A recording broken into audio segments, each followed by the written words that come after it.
Under heavy rain, a luxury car pulls over at the edge of an isolated forest. From inside, an elegant man with a cold expression gets out and drags a little girl out of the car as if she were just an object.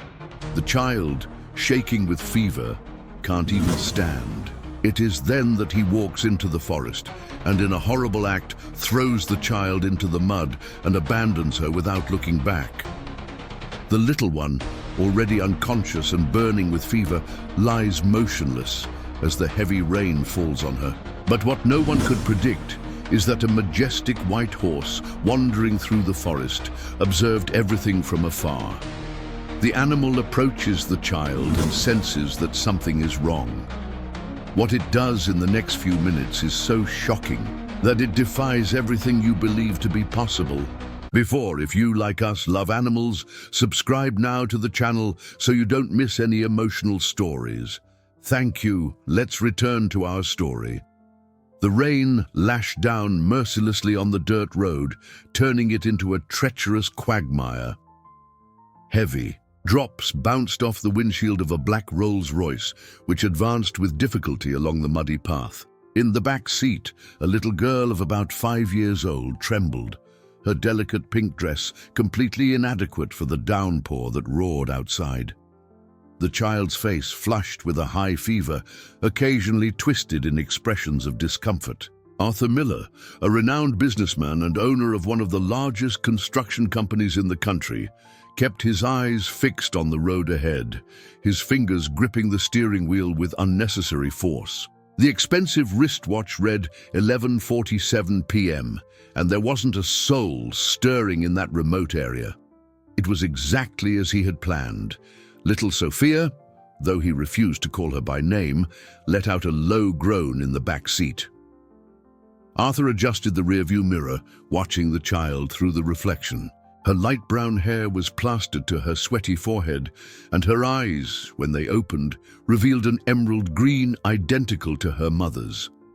That resemblance deeply disturbed him. The car continued on for a few more minutes, until Arthur spotted the spot he had chosen beforehand, a clearing partially hidden by dense vegetation. He slammed on the brakes, making the vehicle skid in the mud before stopping. For a moment he remained still, only listening to the drumming of the rain against the car roof and his own heavy breathing. "It's better this way," he murmured to himself, as if trying to convince himself. "I can't have a child defective staining my reputation." With determined movements, he got out of the car, ignoring the rain that instantly soaked his Italian suit. He opened the back door and picked up the girl in his arms. Sophia didn't resist. She was too weak from the fever that had consumed her for days. Arthur walked about 20 yards into the woods, his imported shoes sinking in the mud with every step. He chose a spot between 2 old trees and laid the child on the muddy ground. Sophia briefly opened her eyes, confused, her little hands trying to reach him in an instinctive gesture. Arthur stepped back quickly, ignoring the tightening in his chest. He turned his back and returned to the car without looking back. What Arthur didn't notice, in his haste to leave, was the pair of watchful eyes observing the entire scene. Between the trees, partially hidden by the curtain of rain, a majestic white horse stood motionless. The animal, known in the area for his wild and skittish nature, had been attracted by the car's noise. Sophia tried to get up, her little legs trembling with the effort. The high fever left her disoriented, and the world spun around her in a confusing blur of shapes and shadows. She couldn't hear the engine's roar as Arthur sped away, leaving her behind. She had never been able to hear anything since her birth, but she felt the vibration of the car leaving through the ground, and something inside her understood she was being abandoned. Her legs gave way, and she collapsed into the mud, consciousness quickly fading.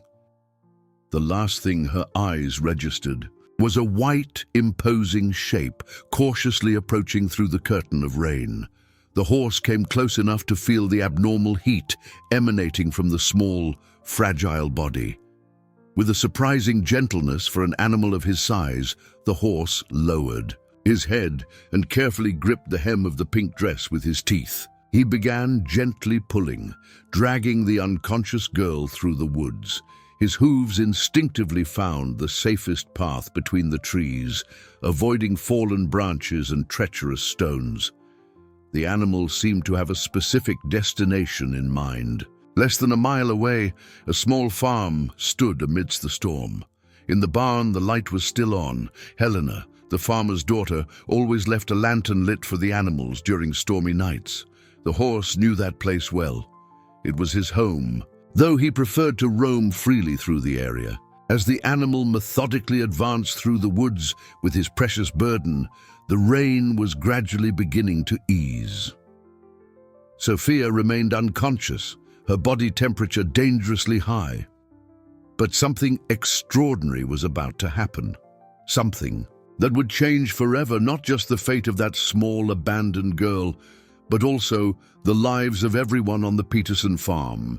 The white horse, guided by an instinct older than the woods themselves, was about to take the first step on a journey that would prove that sometimes the strongest bonds are those forged not by blood, but by destiny. And as the night wore on, carrying with it the secrets of that abandonment, a new story began to unfold. A story about redemption, unconditional love, and the transformative power of kindness. Even in the darkest circumstances, Helena woke with a start at the insistent neighing coming from the barn. She checked the small clock on her bedside table. 4:23 a.m. The rain had lessened to a fine drizzle, but she could still hear the wind whistling through the cracks in the century-old farmhouse. Something in the tone of that neigh disquieted her. She knew the sounds of her animals well, and this was different. She pulled on her rubber boots and threw a heavy coat over her nightgown.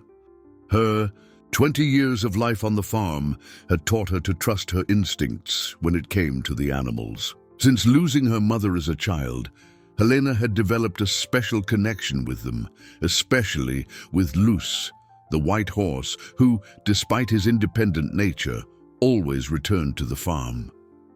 "What is it this time, old fellow?" she murmured, as she crossed the muddy yard towards the barn. The lantern she had left burning still flickered, casting dancing shadows against the wooden walls. As she opened the door, Helena froze in the doorway, her heart skipping a beat. Luce was lying on the straw, his white coat smeared with mud, but that wasn't what made Helena bring her hands to her mouth in shock. It was the small figure lying beside him, sheltered by the animal's massive body. A girl, no more than 5 years old, was trembling violently despite the heat emanating from her body. "Dad!" Helena cried, her voice cutting through the pre-dawn silence. "Dad! Hurry!" Thomas Peterson, a 45-year-old widowed farmer, arrived running minutes later, still buttoning his shirt. His eyes widened at the sight.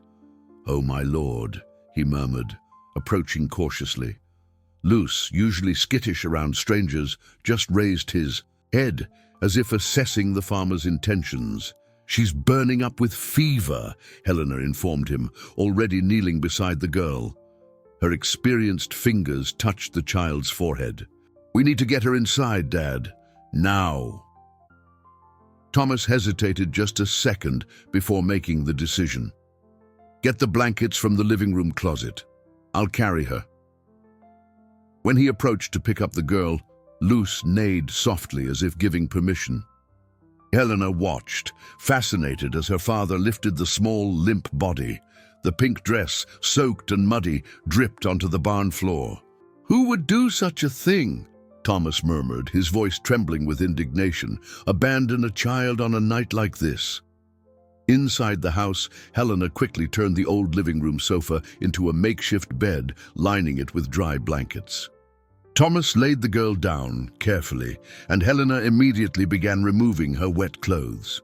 "I'll get your mother's herbs," Thomas said, heading to the kitchen. Helena nodded, focused on her task. The medicinal herbs her mother used to grow still grew in the small back garden. and her knowledge about them had been carefully passed down to her daughter before she passed away. As she delicately wiped the girl's face with a damp cloth, Helena noticed something peculiar. She spoke softly to the child, but there was no reaction. She tried again, louder, but the little one's eyes remained closed, her body still trembling, with fever. Through the living room window, Helena could see Luz, who had come closer to the house and was now watching through the glass, his ears attentive to every movement. A behavior so unusual, it sent a shiver down her spine. "Dad," she called when Thomas returned with the herbs, "there's something different about this girl, something special."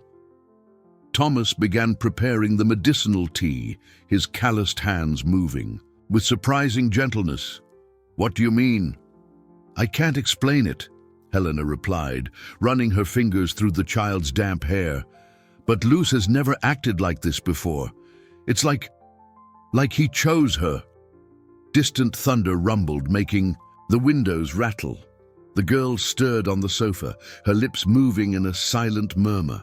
Helena held her small hand, feeling the rapid pulse beneath the warm skin. "Grandma's stories," Helena continued, her voice low and thoughtful. "About the guardian horses.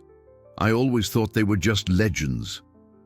Thomas stopped what he was doing, looking out the window at the imposing white animal keeping watch.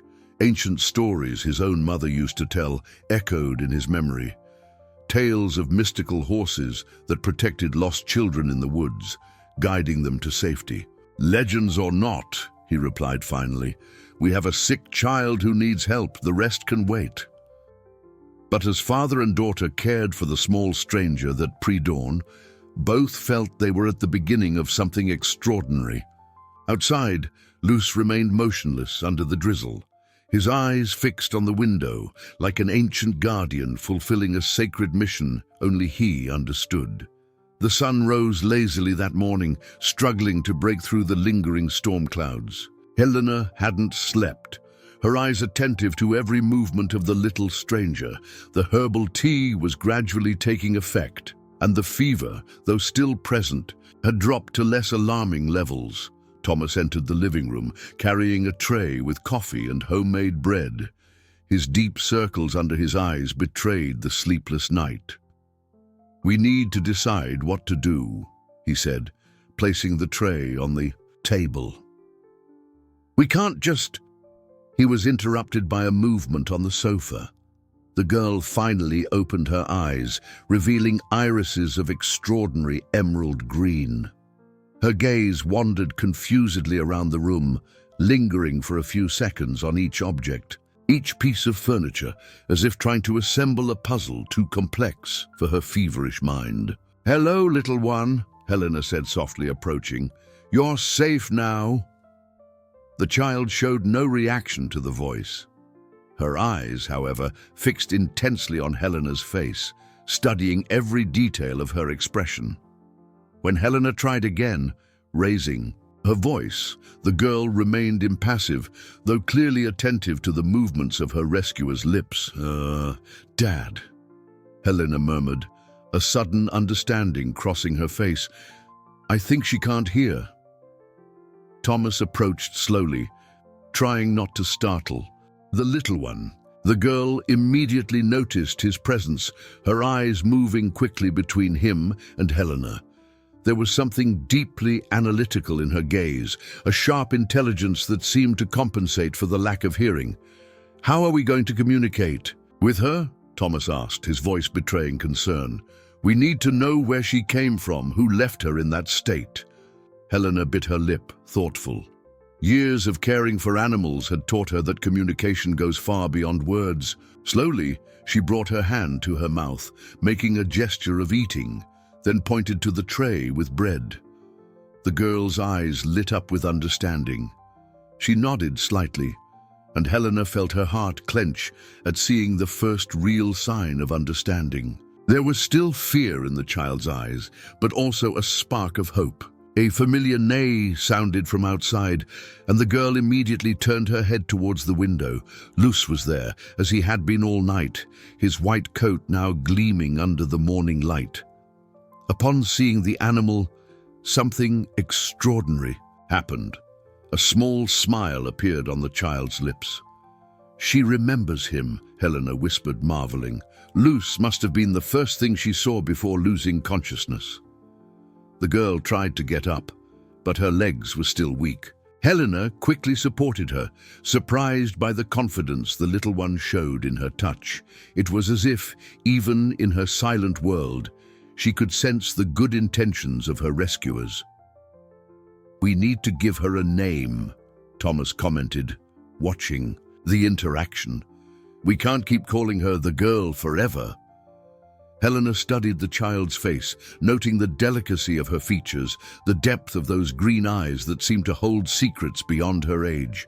"How about—" She was interrupted by a sudden movement from the girl, who had managed to sit up and was now pointing insistently to her own chest. Her lips moved, forming a word without sound. "She's trying to tell us something," Helena realized. Leaning closer, "Look how she repeats the same movement." The girl continued, her small fingers touching her own chest as her lips moved with determination. Helena concentrated, trying to decipher the pattern of the lip movements. Sophia?" she ventured, and the girl's eyes immediately filled with tears. She nodded vigorously, gripping Helena's hand with surprising strength. "Sophia," Thomas repeated, his voice choked with emotion. "At least now we know her name." A sharp sound cut the air. The phone in the kitchen was ringing, making father and daughter exchange worried glances. Only a few people had that number, and calls so early rarely brought good news. "I'll get it," Thomas said, getting up. "Stay with her."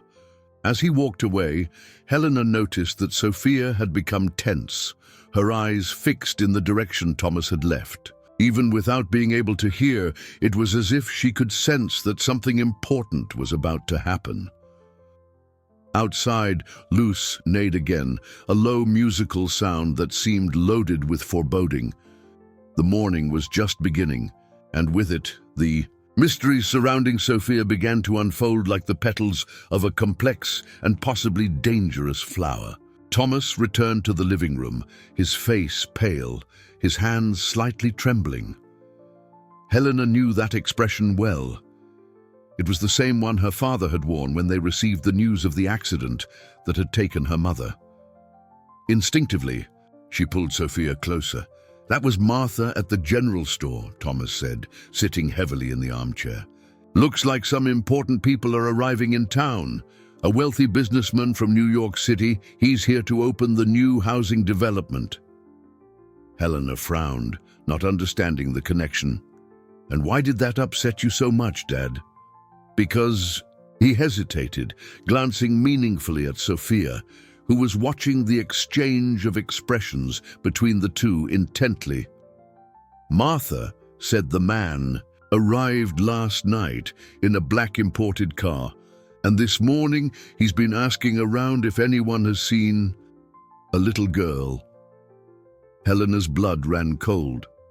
Sophia, sensing the change in atmosphere, clung tighter to her arm. It was impressive how the child, even without being able to hear, could grasp the emotional nuances of the environment with such precision. "It can't be a coincidence," Helena murmured, her mind racing. The storm, the abandonment, now this man. A sudden movement caught her attention. Sophia had gotten up from the sofa and was walking, still a bit unsteady, to the window.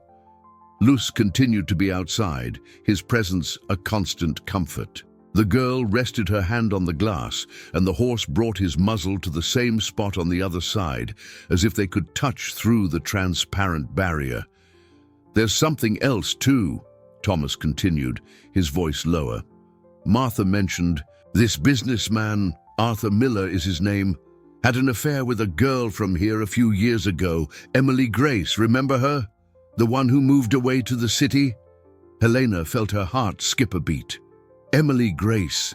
She vaguely remembered the young woman with green eyes who used to work at the town library, the same green eyes that were now watching her from the window. "Dad," she whispered, Her eyes, yes, Thomas nodded gravely, identical to Emily's. The moment was interrupted by the sound of tires on the road. Sophia, even without hearing, sensed the vibration through the wooden floorboards. Her reaction was instant and revealing. She shrank behind the curtain, pure terror etched on her little face. "Quick!" Helena acted on instinct, scooping Sophia into her arms. "To the back bedroom." Thomas was already on the porch when an official town hall car parked in the yard. Out of it stepped a man in an impeccable suit, totally out of place in the rural setting. Helena, watching through the crack in the bedroom door, felt Sophia tremble in her arms upon seeing the visitor. "Good morning." The man's voice was smooth, studiedly cordial. "I'm Arthur Miller. I'm looking for, well, I heard there was some strange activity around here last night." "Activity?" Thomas replied, his voice deliberately neutral. Years of dealing with middlemen had taught him the art of dissimulation. "Just the storm, it was a bad one." Arthur smiled, but the smile didn't reach his eyes. Right, but you didn't notice anything unusual? A car, maybe? Or," he hesitated theatrically, "a child?" In the back bedroom, Helena held Sophia close to her chest, feeling the child's heart beat rapidly like a frightened bird. The child had buried her face in Helena's neck, her small hands clutching Helena's shirt with desperate strength. "A child?" Thomas's voice sounded genuinely surprised. "Around here? No, sir, just me and my daughter. Did you lose one?" "Not exactly," Arthur replied after a calculated pause. "It's a delicate family matter. If you hear anything, here's my card." Helena heard the sound of footsteps receding, the car engine starting. Only then did she realize she had been holding her breath. Sophia lifted her face, her green eyes questioning and scared. With slow, deliberate gestures, Helena pointed to herself, then to Sophia, and made a protective hugging motion. The message was clear even without words. "I will protect you." The girl nodded, silent tears streaming down her cheeks. Outside, Luce neighed, a sound that sounded strangely like a warning. The morning wasn't over yet, and Helena knew, deep in her heart, that this visit was just the beginning. The war for Sophia's protection had begun, and they would need all the help possible, human or otherwise, to keep her safe from the man who, Helena was now certain, was responsible for abandoning her in the woods. After Arthur Miller left, the silence on the Peterson farm took on a different weight. Helena watched Sophia, who had fallen asleep in her arms, exhausted by the stress of the encounter. The girl's sleep was restless, her little fingers occasionally twitching as if trying to hold on to something or someone. "We need a plan," Thomas said, entering the back bedroom. His normally steady voice trembled slightly. "We can't just hide her forever." Helena smoothed a lock of Sophia's hair, noticing how her fever had dropped considerably. "There's one thing we can do first," she whispered. "Remember Miss Beatrice, the one who retired last year?" Thomas frowned, thoughtful. "The one who worked with special needs kids at the school?" "That's right. She knows sign language. Maybe she can help us communicate better with Sophia, and maybe find out more about her story." A familiar neigh sounded from outside, making Sophia stir in her sleep. Helena approached the window, still holding the girl, and saw Luce grazing peacefully in the yard. The horse raised his head, his intelligent eyes meeting hers. "You know what's strangest, Dad?" Helena commented, her voice low and thoughtful. "Luce has never stayed this close to the house for so long. It's like he knows we need him." Thomas approached, placing a protective hand on his daughter's shoulder. "Your grandma's stories. She always said there was more mystery in this land than I could see." Sophia chose that moment to wake up, her green eyes blinking sleepily before focusing on Helena's face. A small smile appeared on her lips, the kind of smile that makes an adult heart melt completely. With careful gestures, Helena indicated they needed to change the girl's clothes. Sophia nodded, showing surprising understanding for her age. As Thomas left to call Miss Beatrice, Helena led Sophia to her old bedroom. Opening a dusty box from the closet, Helena took out some of her own childhood clothes. They were simple, but well kept. Her mother had always been careful with her daughter's things, as if she knew they might be needed again someday. As she helped Sophia dress in a light blue dress, Helena noticed something falling from the dirty, pink dress, a small silver locket attached to a delicate chain. Sophia immediately tried to reach for it, her eyes filling with tears. Helena picked up the locket carefully. It was an old piece with delicate details engraved on the surface. When she opened it, she felt her breath catch. Inside was a small photograph of Emily Grace, smiling beside an elderly woman with white hair. "Sophia!" Helena called out instinctively before remembering the girl couldn't hear her. Instead, she showed the photo to the child, pointing to the younger woman with a questioning look. "Is this your mother?" Sophia's response was unexpected. Instead of simply nodding, she moved to the small desk in the corner of the room, picked up a pencil, and began drawing something on the back of an old envelope. Helena watched, fascinated as shapes began to come to life on the paper. For a 5-year-old, Sophia showed extraordinary drawing ability. In a few minutes, the face of Emily Grace appeared, the elderly woman with white hair, and further away, on the paper, a shadowy figure wearing a suit. Sophia pointed to the elderly woman, then placed her hand over her own heart, her eyes filling with tears again. Helena understood immediately. The elderly woman must be her grandmother, someone clearly important in her life. A noise at the door made them both turn. Thomas was back, his face carrying good news. "Miss Beatrice is on her way," he announced, though Sophia couldn't hear him. "She said she'll be here in an hour." Helena translated the information for Sophia, through simple gestures, indicating that someone would come to help them. The girl seemed to cheer up a bit, but her eyes kept returning to the drawing she had made. Outside, Luce moved closer to the bedroom window, as if he too was interested in the story that was beginning to unfold. The morning sun played on his white coat, creating an almost ethereal effect. Helena carefully put away the locket and the drawing. Each new discovery about Sophia was like a piece of a larger puzzle, a puzzle that she suspected would reveal a much more complex and possibly painful story than they imagined. Miss Beatrice arrived promptly an hour later, her small, blue VW Beetle coming up the farm road with determination. At 65, she maintained the same energy and dedication that had made her one of the most respected educators in the region. Her grey hair was pulled back in an elegant bun, and her lively eyes behind her tortoise-shell glasses showed a youthful curiosity. "Where's the little one?" was her first question after the initial greetings. Helena led her to the living room, where Sophia was sitting on the sofa, leafing through an old photo album with evident fascination. The girl looked up when she noticed the movement, and something extraordinary happened. Miss Beatrice immediately began signing with her hands, her fingers dancing in the air with grace and precision. Sophia's face lit up like sunrise, her green eyes shining with tears of joy. "She knows sign language," Beatrice commented, evident surprise in her voice, "and she's not a beginner. Someone taught her very well." Sophia responded with her own signs, her small fingers moving with surprising eloquence. Beatrice translated for Helena and Thomas. She said her grandmother taught her, a lady named Clara. Helena quickly picked up the drawing Sophia had made, showing it to the teacher, the elderly woman with white hair. Beatrice nodded, continuing her silent conversation with Sophia.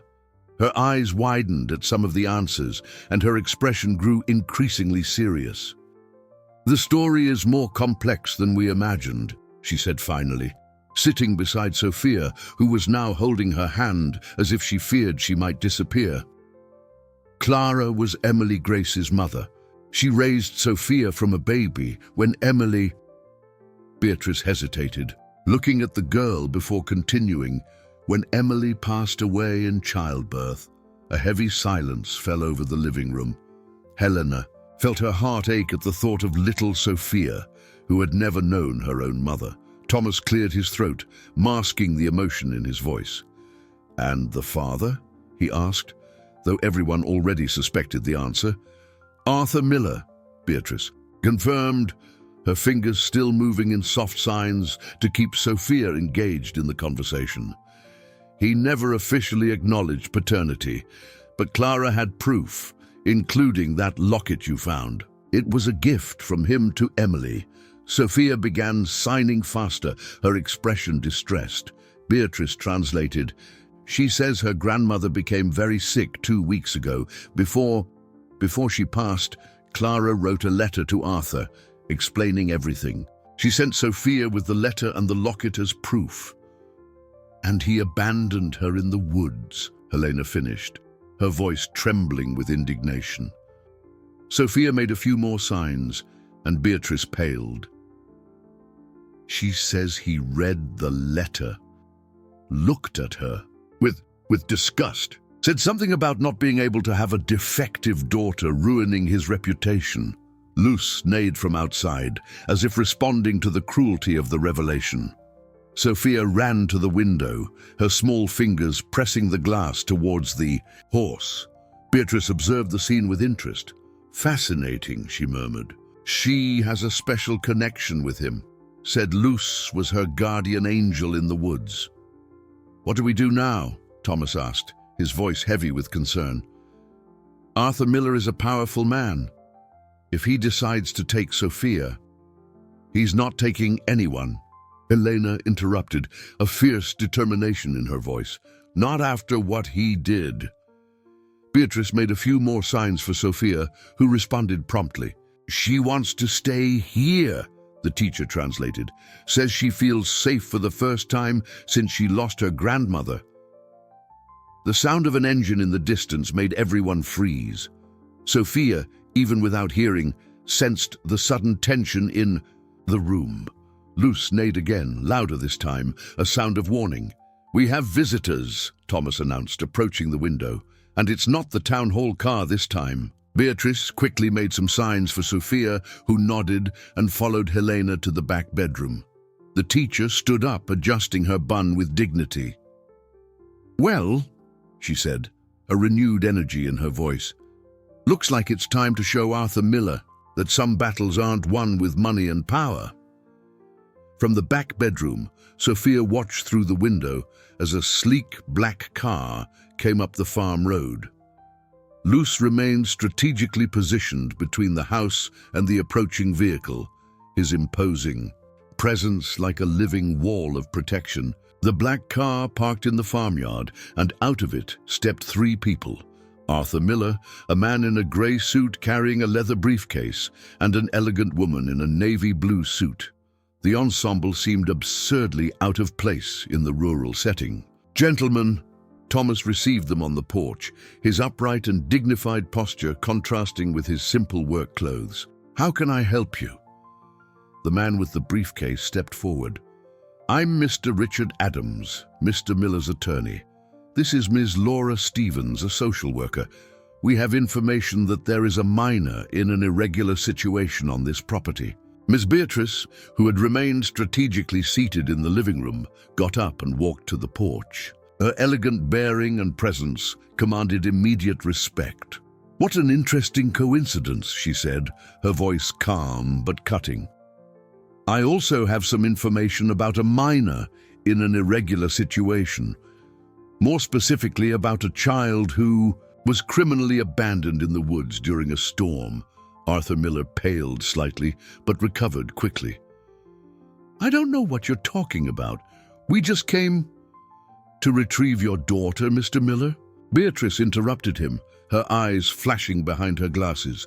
"The same one you rejected for being deaf, the same one who carries the locket you gave her mother, Emily Grace."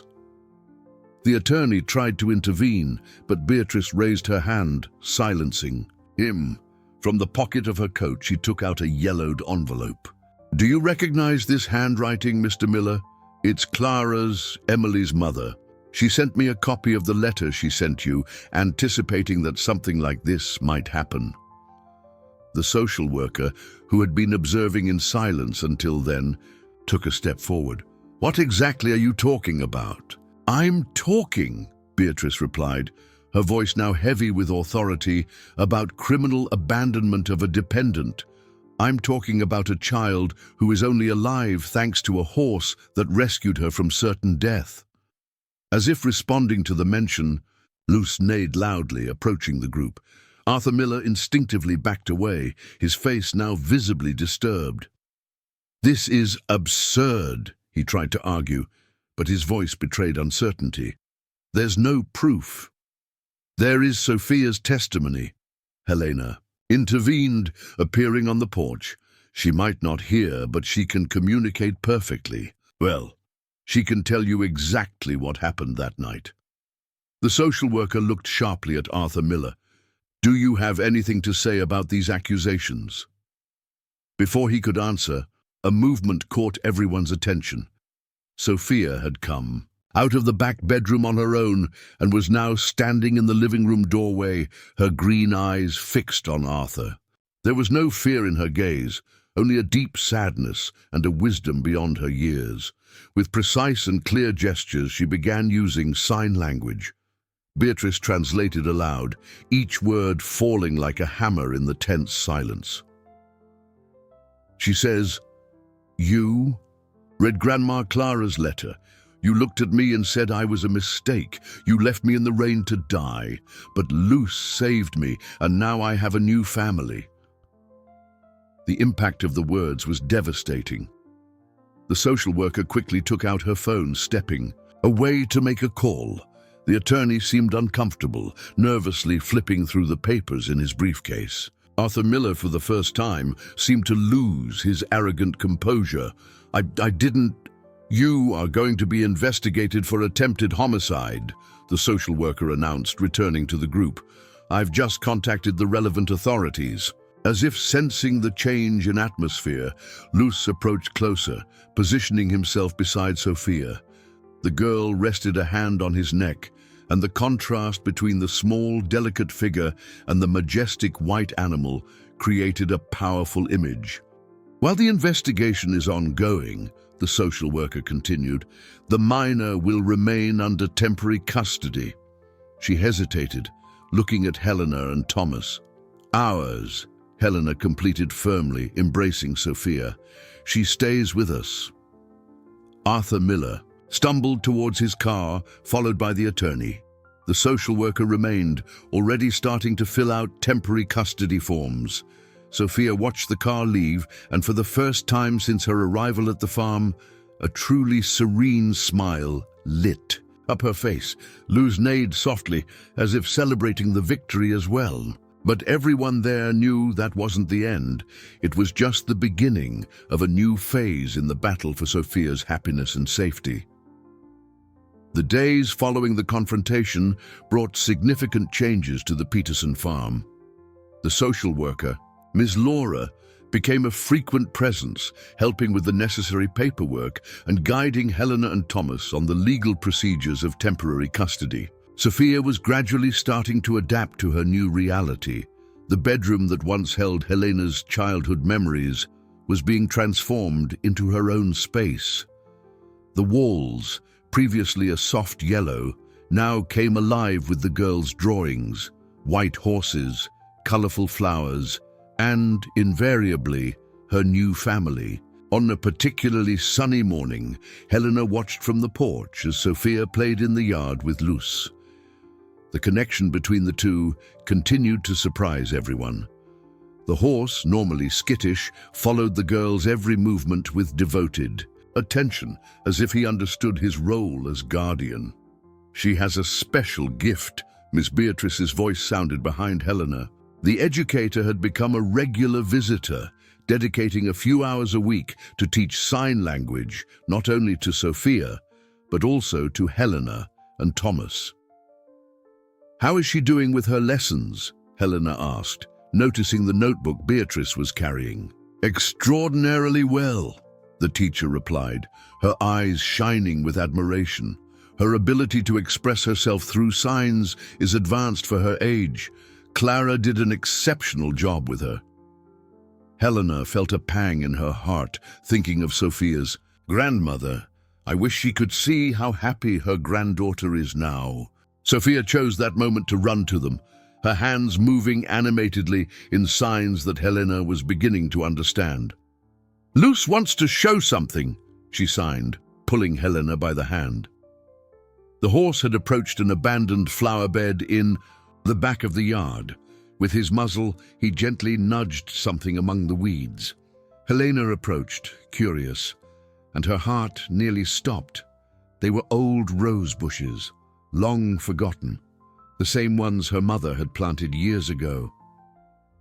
"Mom loved these roses," Helena murmured, kneeling to clear the weeds around the plants. Sophia, sensing the emotion on Helena's face, immediately began to help, her small hands carefully pulling weeds. Miss Beatrice watched the scene with a knowing smile. "Sometimes," she commented, "angels appear in the most unexpected places. Some have wings, some have hooves, and some have the smile of a child." The moment was interrupted by the sound of the phone inside the house. Helena felt a chill down her spine. Since the confrontation with Arthur Miller, every call brought a pang of apprehension.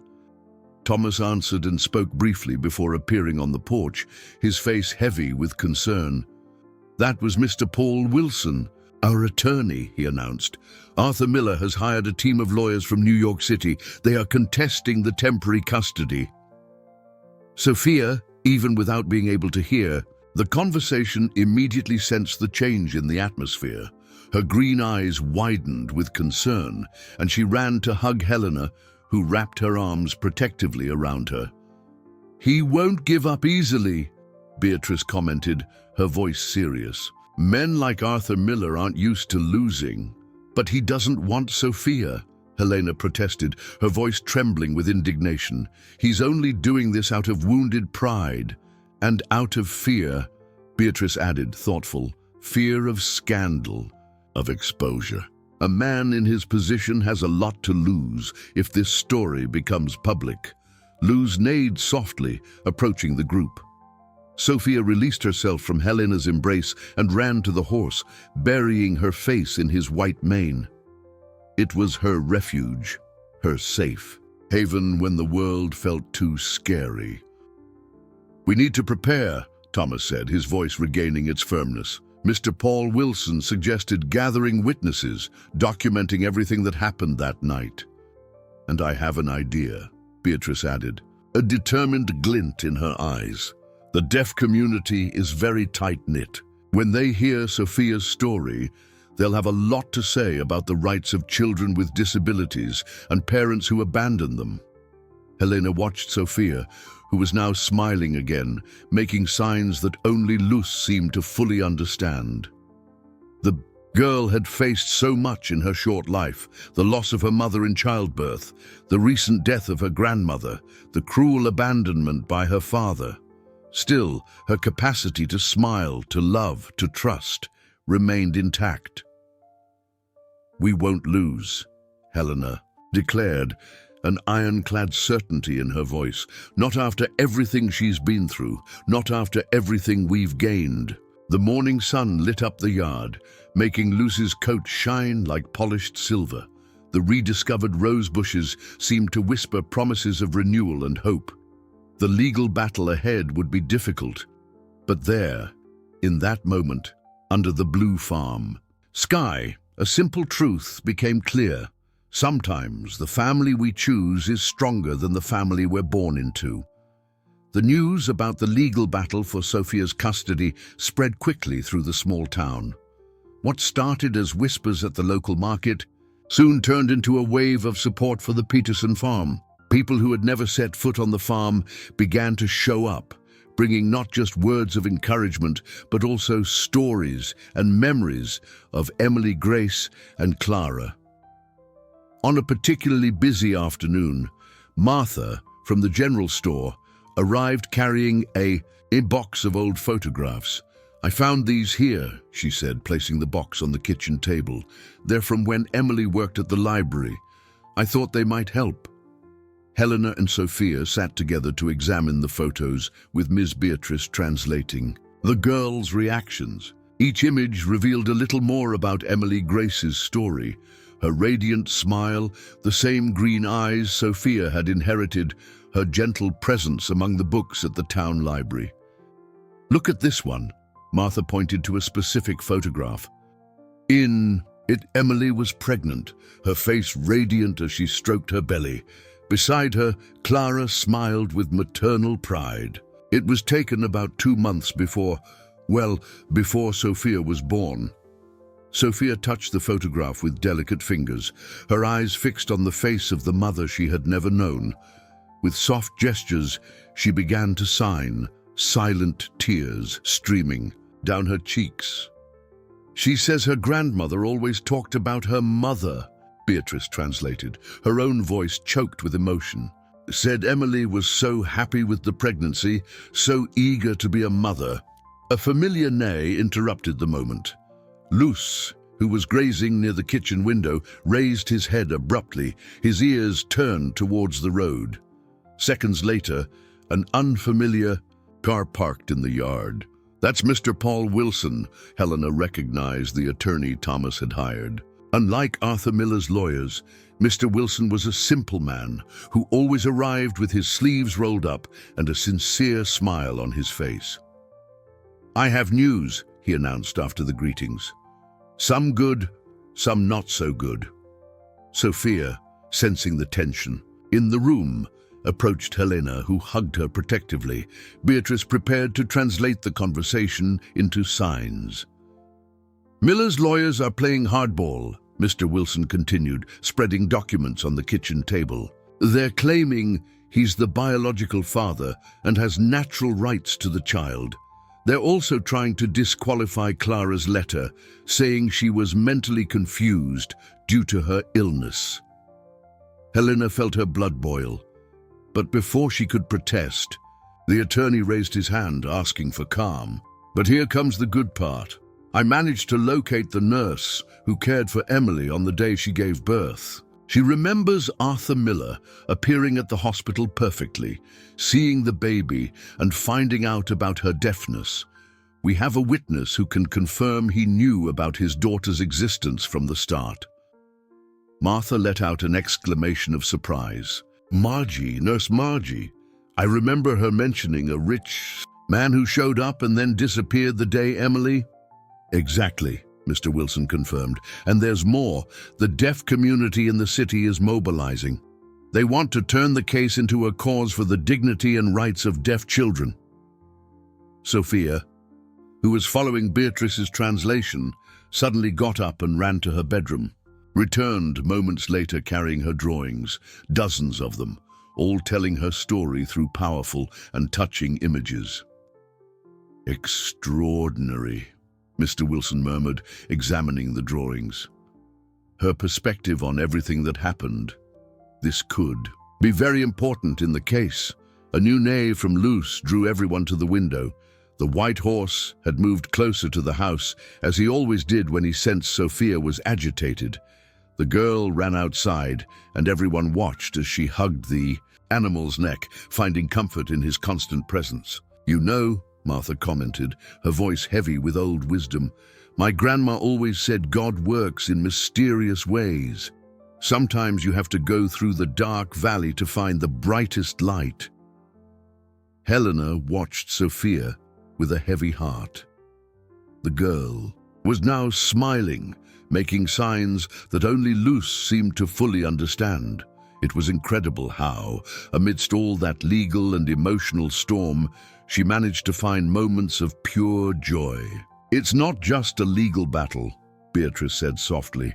"It's a fight for a child's right to be loved and accepted exactly as she is. And looking at everyone here, at all this support, I think the universe has already chosen its side." The afternoon Sun was starting to set, painting the sky in golden hues. In the simplicity of that moment, between old photographs and children's drawings, between painful memories and renewed hopes, a certainty solidified. Some battles are worth fighting, no matter how powerful the opponent. A week after Mr. Paul Wilson's visit, the Peterson farm received an unexpected visit. An elegant elderly woman, about 70, stepped out of a taxi just after breakfast, introduced herself as Eleanor Miller, Arthur's mother. Helena watched, apprehensive, as Thomas escorted the visitor to the living room. Sophia was in the yard with Luce, unaware of the arrival that could once again change the course of her story. Ms. Beatrice, who had arrived earlier for the day's sign language lesson, positioned herself strategically near the door. "I've come to meet my granddaughter," Eleanor announced without preamble, her firm voice contrasting with the apparent fragility of her figure. "I only found out about everything yesterday, when an old employee of ours finally found the courage to tell me what Arthur did." Helena felt her heart race. "You didn't know?" "No," Eleanor replied, a shadow of pain crossing her wrinkled face. "My son, he was always very good at hiding his shames, but to abandon a child, my own granddaughter?" Her voice trembled slightly. "That is unforgivable." As if sensing the importance of the moment, Luce neighed from outside, attracting everyone's attention. Sophia, who was playing near the horse, turned to the window. Her green eyes met Eleanor's, and something extraordinary happened. The elderly woman brought her hands to her mouth, tears springing instantly. "Oh my God," she whispered, "it's like seeing Emily again." Sophia, sensing the commotion, cautiously approached the window. There was a natural curiosity in her gaze, mixed with a wisdom beyond her years. Eleanor got up, walking shakily to the window. To everyone's surprise, she began making basic sign language signs. "Hello," her fingers carefully formed the greeting. "I am your grandmother, Miss Beatrice," who couldn't contain her surprise. "You know sign language?" "I started learning 2 days ago, as soon as I found out," Eleanor replied, without taking her eyes off Sophia. "I spent 2 sleepless nights watching videos online. It's not much, but..." She hesitated, emotional. "I wanted to be able to say hello to my granddaughter in her own language." Sophia, who was watching intently, broke into a radiant smile. With fluid gestures, she responded to the greeting, adding more signs that Beatrice translated. "She's saying your signs are beautiful, even though they're new." Eleanor let the tears flow freely now. "I came to do what's right," she declared, turning to Helena and Thomas. "I came to testify against my own son in the custody case." An astonished silence fell over the living room. Outside, Luce moved closer to the bedroom window, as if he wanted to be part of that crucial moment. "Arthur needs to learn that his actions have consequences," Eleanor continued. "I couldn't stop his wicked deeds in the past, but I can do the right thing now." She took an envelope from her purse. "I brought something you need to see." Inside, the envelope was an old newspaper clipping. The headline spoke about the inauguration of the hospital where Emily Grace had given birth. In the photo, among the distinguished guests, was Arthur Miller, younger but unmistakable. "He was there that day," Eleanor explained. "Not just at the hospital, but at the official inauguration, which proves he lied when he said he didn't know about Emily's pregnancy, that he wasn't present at Sophia's birth." Helena felt her legs go weak. That was the missing proof, the irrefutable confirmation of Arthur's presence at the hospital on the day Sophia was born. "There's more," Eleanor added, her voice now filled with determination. "I found the bank records. Arthur made monthly deposits to an account in Clara's name for 5 years. He knew about Sophia the whole time. He was paying to keep the secret." Sophia, who had entered the living room, approached Eleanor with deliberate steps. With gestures that needed no translation, she asked for a hug. The elderly woman knelt, ignoring the protest of her arthritic knees, and wrapped her granddaughter in her arms for the first time. Luce, from the window, watched the scene with his wise eyes. The white horse, who had saved Sophia on the night of the storm, seemed to understand that another kind of salvation was happening now, one that involved revealed truths and blood ties finally acknowledged. "I'm not here to take her," Eleanor declared, still holding Sophia. "I'm here to ensure she stays exactly where she belongs, with people who love her for who she is, not for what someone wants her to be." The morning wore on, and with it, new hope dawned on the horizon for the Peterson farm. Sometimes, Helena thought, justice comes through the most unexpected paths, through a repentant grandmother, a guardian horse, and a little girl who, in her eloquent silence, had touched so many hearts. The news of Eleanor Miller's visit and her explosive revelations didn't take long to reach Arthur's ears.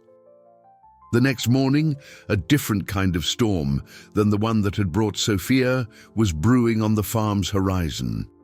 This time, a storm of consequences and inevitable confrontations. Mr. Paul Wilson arrived early, carrying a briefcase full of documents. His normally serene face was marked by an unusual urgency. "Arthur is trying to push up the hearing," he announced as soon as he entered. "I think Mrs. Eleanor's visit has made him desperate." Helena, who was helping Sophia get ready for her sign, language lesson for the day, felt a tightness in her chest. The girl, sensing the tension in the room, stopped what she was doing and looked questioningly at Miss Beatrice, who began to translate the conversation. "He's playing dirty," Mr. Wilson continued, spreading documents on the kitchen table.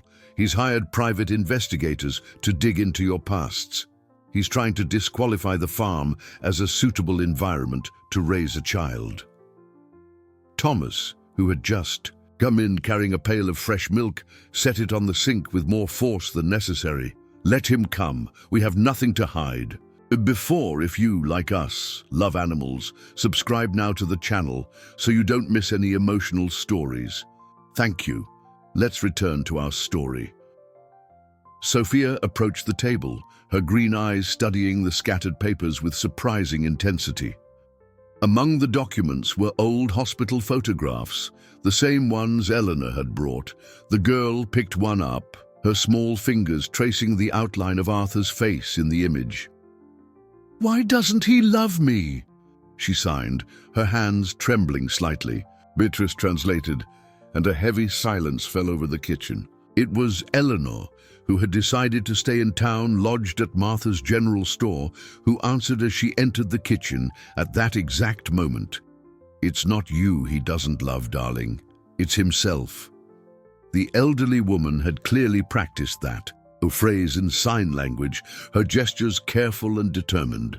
Sophia ran to hug her, finding in her paternal grandmother's arms the comfort her father had never offered. A familiar neigh drew everyone's attention to the window. Luce, who was grazing near the house, had abruptly raised his head. Seconds later, they heard the sound of approaching cars. "My son doesn't waste time," Eleanor murmured, her voice heavy with disgust. 3 luxurious vehicles parked in the farmyard. From the first, Arthur Miller stepped out, his face a mask of contained fury. His team of attorneys followed him like a retinue in expensive suits. "Mother!" he called out, seeing Eleanor through the kitchen window, his voice trembling with rage. "How could you do this to me?" "Do what, Arthur?" Eleanor replied, stepping out onto the porch with Sophia held firmly in her hand. "Tell the truth? Do the right thing?" Eleanor and Thomas positioned themselves protectively beside Sophia, while Mr. Paul Wilson stepped forward to deal with the attorneys. Miss Beatrice remained close by, translating every word for the girl. "You don't understand," Arthur sputtered, his facade of a powerful man crumbling. "My reputation, my position—" "No!" Eleanor interrupted him, her voice as sharp as steel. "You don't understand. Look at her, Arthur. Really look at your daughter." Sophia, demonstrating a courage that moved everyone, took a step forward, her green eyes, so similar to Emily's, fixed on her father's with a disturbing intensity. In that moment, something extraordinary happened. Luce, who always kept his distance from strangers, approached calmly. The majestic white horse stood beside Sophia, creating an impressive image. The small girl and her guardian united against the storm. Arthur took a step back, unnerved. For the first time, he seemed to truly see his daughter, not as a stain on his reputation, but as a complete human being, with her own strength and dignity. "I don't need you to love me," Sophia signed, her gestures firm and clear as Beatrice. Untranslated, "I have enough love here." Eleanor, who had been studying sign language with surprising dedication, understood enough for her heart to fill with pride. "See, son, she is stronger and wiser than all of us." The rain began to fall, first in gentle drops, then harder, as if the sky itself wanted to remind everyone of that fateful night in the woods. Luce remained motionless, his white coat shining, under the rain, while Sophia stood firm, protected by her new family. "It's over, Arthur," Eleanor declared, her voice rising above the drumming of the rain. "You can continue your legal battle, but you need to know. I will tell everything in court, every bank deposit, every lie, every moment you chose your pride over your own daughter." The rain intensified, but no one moved.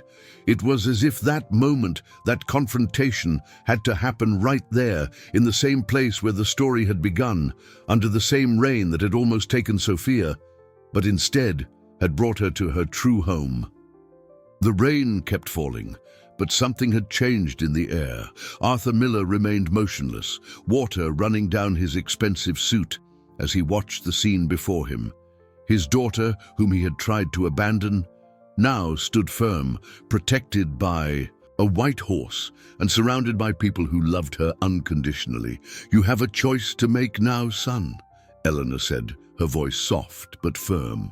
"You can continue this battle and lose everything, your reputation, your social standing, the community's respect, or you can do the right thing for the first time."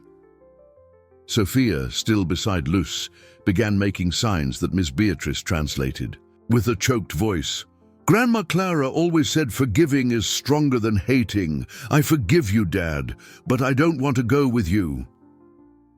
The girl's words, in their profound simplicity, seemed to hit Arthur like a physical blow. He staggered slightly, leaning against his luxurious car. The attorneys, soaked and uncomfortable, exchanged uncertain glances. "How?" he murmured, more to himself than to the others. "How can she be like this, after everything?" "Because she is special," Helena answered, approaching Sophia and placing her hands protectively on her shoulders. "Not despite her deafness, but with it.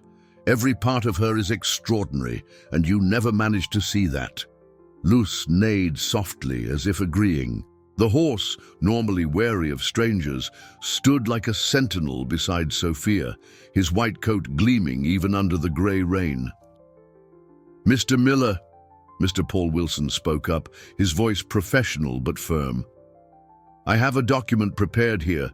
It's a parental rights relinquishment agreement, combined with a child support agreement and the establishment of a fund for Sophia's future." Arthur looked at the attorney, then at his mother, and finally at Sophia. The girl held his gaze fearlessly, her green eyes, Emily's eyes, seeming to see through all his defenses.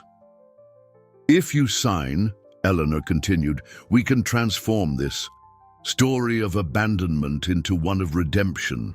Not for you, Arthur, but for Sophia, so she can grow up knowing that in the end, her father chose to do the right thing." Thunder rumbled in the distance, echoing Eleanor's words. Sophia, in a gesture that surprised everyone, gently detached herself from Helena and walked towards Arthur. She stopped a few steps away from him and began to sign. "She's saying," Beatrice translated, tears mingling with the rain on her face, "that she has two families now, one that chose her and one that needs to learn to choose." Arthur Miller, the powerful businessman who had built an empire based on cold, calculated decisions, found himself completely disarmed by the wisdom of a 5-year-old child. With trembling hands, he took the pen Mr. Paul Wilson offered. The documents, protected from the rain under the porch, were signed one by one. Each signature seemed to carry the weight of a choice that should have been made years before. "There's one more thing," Eleanor added when her son finished signing. "I'm moving to town. I bought the house next to Martha's. I want to be close to my granddaughter if she'll allow me." Sophia, understanding through Beatrice's signs, broke into a radiant smile and ran to hug her grandmother. It was a scene that spoke more than any legal document could express. "It's done," Mr. Paul Wilson announced, putting the papers away in his briefcase. "Sophia will legally remain under the custody of the Peterson family, with guaranteed visitation rights for Mrs. Eleanor." Arthur looked one last time at his daughter, now embraced by his mother, and something in his hardened face seemed to soften. Without another word, he got into his car and drove away, leaving his attorneys to finalize the legal details. The rain began to ease, and a ray of sun broke through the clouds, creating a rainbow that stretched over the farm. Luce, as if sensing his special mission was accomplished, approached Sophia and lowered his head, allowing her to stroke his muzzle. "Look," Helena whispered, pointing to the colorful sky. Sophia looked up and her face lit up with pure joy. Even without being able to hear the rain or the thunder, she could see the beauty that emerged after the storm. Thomas, who had remained silently observant throughout the confrontation, finally spoke. "They say there's calm after the storm, but sometimes it takes someone special to show us that the calm was always here, just waiting to be recognized." Sophia, surrounded by her chosen family and reconciled with her blood family, was the living proof of that truth. In her silent world, she had taught everyone a loud lesson about love, forgiveness, and the true nature of family. The months that followed brought significant changes to the Peterson farm. Sophia's bedroom, once decorated with simple drawings, now displayed an impressive mural, a unique family tree where white horses and people mingled in an expanded family that transcended blood ties. Helena had enrolled in an advanced sign language course in the city, traveling twice a week for lessons. Her hands, once accustomed only to working with animals, now danced with an eloquence that made Sophia's eyes shine with joy. On a particularly special afternoon, the farm received a visit that would change their lives even further. A team of educators specializing in deaf education came to meet Sophia, brought by Ms. Beatrice. "It's extraordinary," commented the group's coordinator, watching Sophia play with other deaf children who had come along. "Her ability to communicate, even without initial formal education, and this connection with the horse, I've never seen anything like it." Lutz, as always, stayed close to the children, his majestic presence now as natural a part of the farm as the century-old trees themselves. The other children, initially intimidated by the animal's size, were soon enchanted by his gentleness. "We've been thinking about something," Beatrice said to Helena and Thomas as they watched the children. "What if we transformed part of the farm into an equine therapy center for deaf children?" The idea caught Helena by surprise. "How?" "There's already substantial research on the benefits of equine therapy," the coordinator explained. "But a specific program for deaf children using horses like Luz, it would be pioneering." Eleanor, who was now a constant presence on the farm, approached the group. Her fingers, once accustomed only to expensive jewelry, now formed signs. With growing confidence, "I can help with the initial investment," she offered. "It would be a way to turn Sophia's story into hope for other children." Sophia, realizing she was the subject of the conversation, approached with curiosity. Her green eyes, so like her mother's, studied each face attentively before she began to sign. "Other children like me can have a loose too?" she asked. her gestures demonstrating the emotional maturity that always surprised everyone. Helena felt her eyes fill with tears as she responded in signs. "Yes, darling, other children can find their own guardian angel here." The news spread quickly through the community. Soon, offers of help started coming from all sides. Martha at the general store offered to provide food for future classes. The local carpenter promised to help build the necessary facilities. Even some of Arthur Miller's former employees made anonymous donations to the project. "It's like Sophia has awakened something dormant in people," Thomas commented one night, watching his daughter teach basic signs to Luce, a scene that never failed to touch them all. A will to make a difference. The impact of the initiative reached even Arthur. Through his attorneys, he sent a proposal. He wanted to match any amount raised for the project. He didn't ask for recognition or publicity, just the chance to contribute silently to the future of his daughter and other children like her. Eleanor, upon receiving the news, allowed herself a hopeful smile. "Perhaps," she said to Helena, "some seeds need more time to sprout, but when they bloom..." Construction started with the dawn of spring. The old barn was transformed into a modern school, with rooms specially designed for teaching deaf children. The pasture gained an adapted riding ring, and new horses were carefully selected and trained, although none ever equaled Luce in his special connection with Sophia. Amidst all this transformation, Sophia flourished. Her drawings, increasingly elaborate, began to tell not only her own story, but the stories of all the children who came to the farm. Each new student brought a world of possibilities, and Sophia received them with the same generosity she had found in her own rescue. One afternoon, while watching Sophia guide a new student in her first interaction with the horses, Helena found one of the girl's old drawings. In it, a small figure under the rain was protected by a white horse. But now, around them, were other figures, an expanded family, a circle of protection and love that continued to grow. "You know what's most incredible?" Miss Beatrice commented, looking at the drawing over Helena's shoulder. "Sophia doesn't draw that night as a tragedy. For her, it was the beginning of something wonderful." Luce neighed softly from outside, as if agreeing. The white horse, who had once followed a mysterious call to save a child in the storm, was now the guardian of many other stories of rescue and transformation. And Sophia, the little girl who had arrived on a stormy night, had herself become a beacon of hope, proving that sometimes angels have hooves, silence has a voice, and true love speaks all the languages of the heart. A year had passed since that stormy night. The Peterson farm, now known throughout the region as Luce Farm, was preparing for a special celebration. It was Sophia's 6th birthday, and more than that, it was the first anniversary of her new life. The old barn, transformed into an equine therapy center, was decorated with wildflowers and colorful ribbons. Deaf children from across the region, now regular students of the program, ran and signed animatedly, their silent laughter filling the space with pure joy.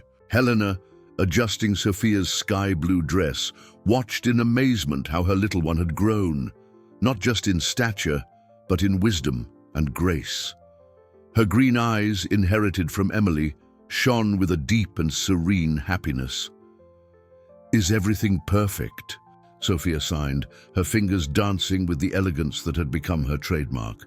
"More than perfect," Helena replied in signs, her heart overflowing with love. "You are perfect."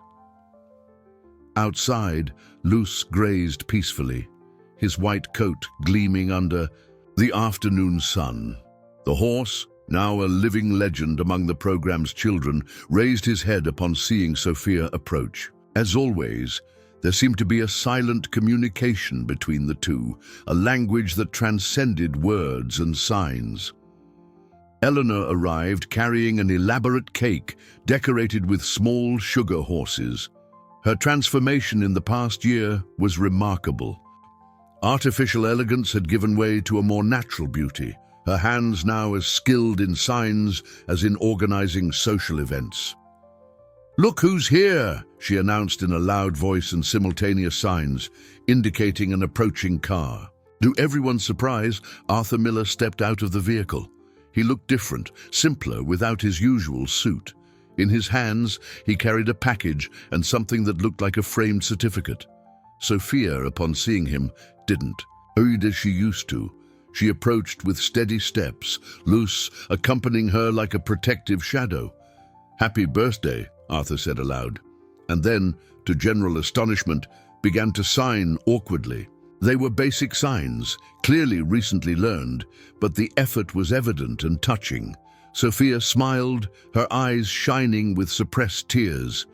The package Arthur brought revealed itself to be a photo album, images of Emily Grace in her youth, of Clara, precious moments he had secretly kept all those years.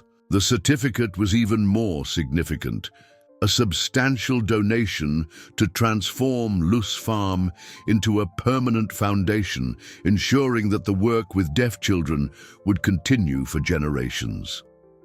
"Thank you," Sophia signed simply, and then did something extraordinary. She offered her hand to her father to guide him to where other children were playing with the horses. Ms. Beatrice, watching the scene, discreetly wiped away a tear. "Sometimes," she commented to Helena, "it is the children who teach us the most important lessons about forgiveness and love." The afternoon wore on in a celebration that mixed worlds that were once separated, deaf and hearing children playing together, learning from one another, city and country people sharing stories, a reconstituted family discovering that love has many ways of expressing itself. When it was time to sing Happy Birthday, something magical happened. As the voices rose, all hands rose in signs of celebration. It was a song that could be seen as much as heard, a moment of perfect union between the worlds of sound and silence. Sophia, at the center of it all, radiated happiness. She scanned the faces around her, Helena and Thomas, her chosen parents, Eleanor, the grandmother who had redeemed herself through love, Arthur, the father who was learning, even if belatedly, the true value of family, Ms. Beatrice, who had opened the doors to a new world of communication, and all the children who, like her, had found a place of belonging at Luce Farm. And of course, there was Luce. The white horse remained close, as always, his guardian role now expanded to all the children who came to the farm. But everyone knew that his special bond with Sophia was unique, a connection born on a stormy night, strengthened by time and transformed into a symbol of hope. When the sun began to set, painting the sky in shades of pink and gold, Sophia rode for a last ride of the day. It was a breathtaking scene, the small girl and her guardian silhouetted against the fiery horizon, representing everything that was magical and true in that extraordinary story. Helena, watching her daughter ride under the twilight, understood a deep truth. Sometimes the greatest blessings come disguised as storms, and angels can appear with hooves instead of wings. Sophia wasn't just a child who had been saved. She was in herself a savior, bringing light to everyone who crossed her path. And so, under the starry sky that was beginning to awaken, Luce Farm continued its mission, transforming stories of abandonment into tales of love and redemption, proving that silence, when filled with love, can be the most beautiful music of all.